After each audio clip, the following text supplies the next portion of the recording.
is a thesis about racism, white supremacy. And as I was explaining earlier, I got involved in this thinking when I was doing residency in general psychiatry at St. Elizabeth's Hospital and encountering black patients that essentially had been cast to the side. We're not really interested in the black patient.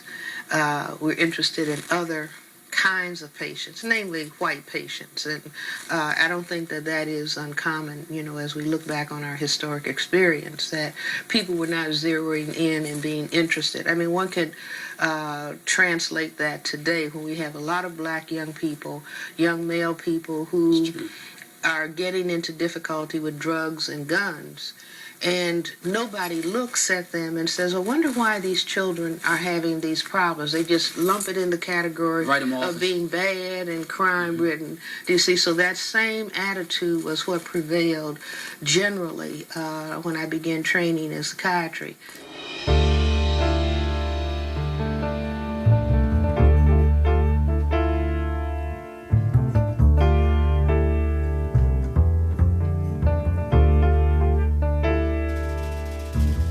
Color me the man who cried I am, and that will be my eternal flame. Color me poetry, for nobody knows my name. I am the middle passage and after. You are me, and I am you. We wear the masks of America, something old, something new. For I am poetry. The spirit was with it. Really. Now, this instrument is rather... Looks like a seashell. Interesting. Yes, as a matter of fact, it is. It's a conch shell, and it's a traditional instrument in many societies. In Africa, of course, and in India, they play them in the temples. One plays them in Caribbean, and all over the world, actually. It's called a conch shell trumpet. You see it in ancient literature.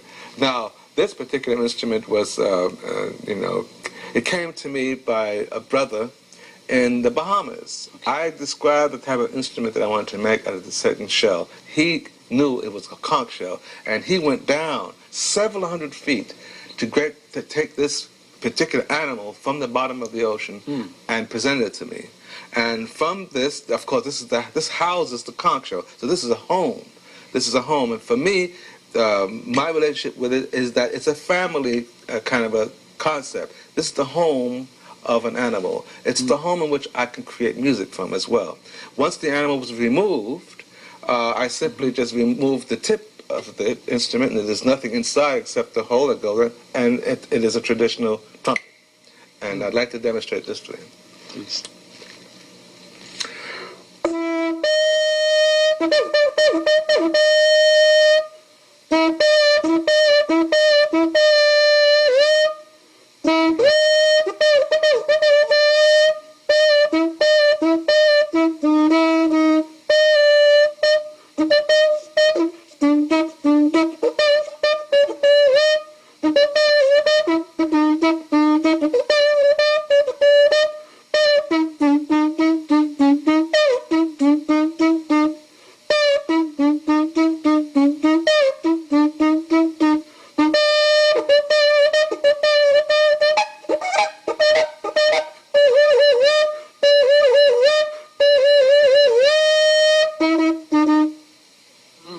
We only have a few minutes left. If you could just tell a little bit about this flute here. Now, this is a very, very, very penetrating sounding instrument. I call it a nyamka. Okay. It's a specially designed flute, which means it's an Iwi Ghanaian word. It's a creator. It's about God, gifts. And it was painted by Valerie Maynard, a very, very profound and prolific artist, African-American woman. And when she heard this instrument when I was in St. Thomas, where she was living, she said she'd like to paint it. And one night at 2 or 3 o'clock in the morning, she got out of her bed, she had a vision, and she slept with the instrument next to her bed for a few days, and she painted this in the middle of the night. It's called Nyamka. Okay.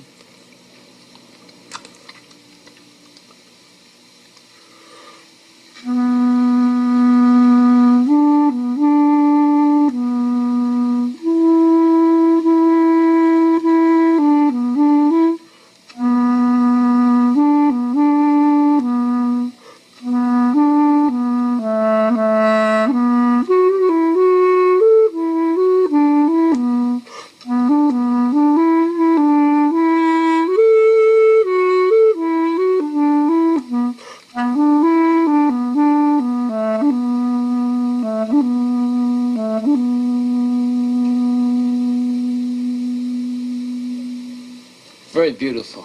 I am the living experience. I am the lifelong proof. Color me the poetry of nothing but the truth. Color me a love child lost in the promised land.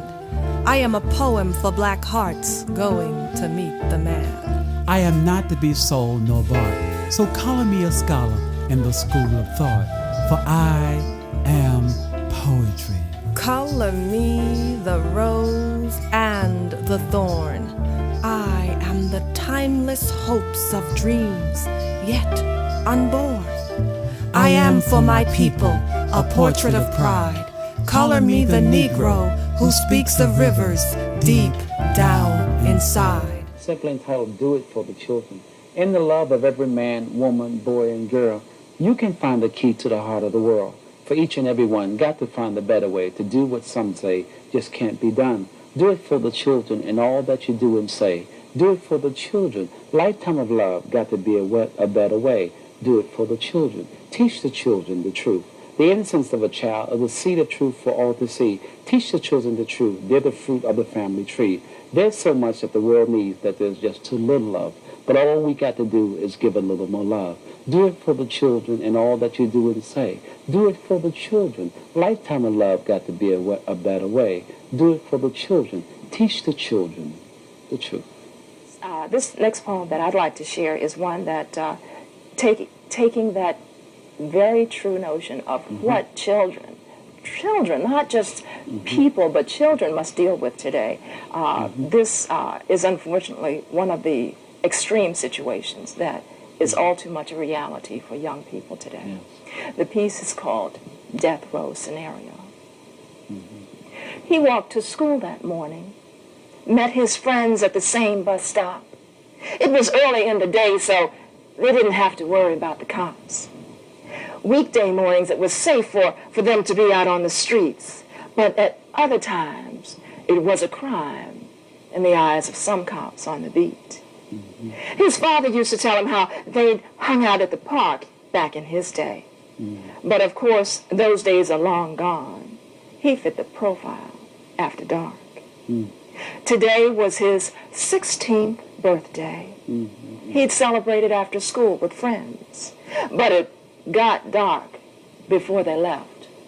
Yes, you know how this story ends.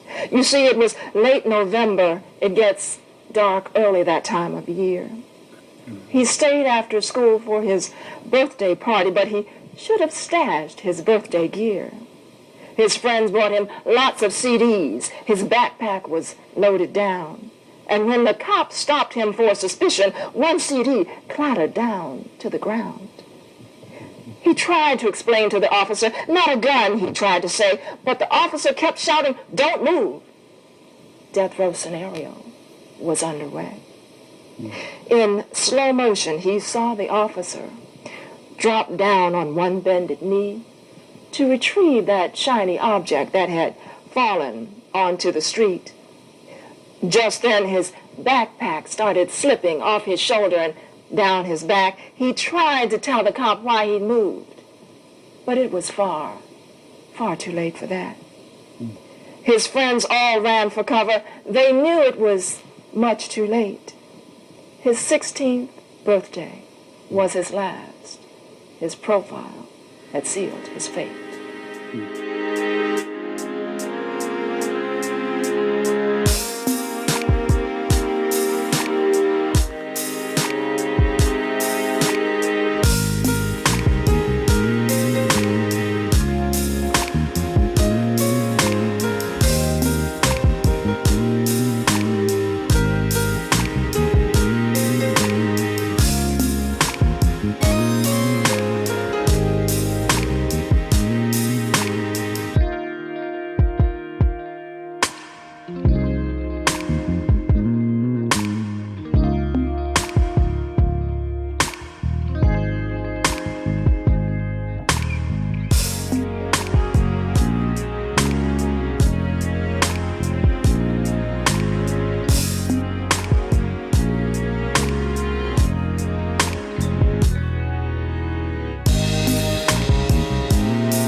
me the man who cried I am, and that will be my eternal flame. Color me poetry, for nobody knows my name.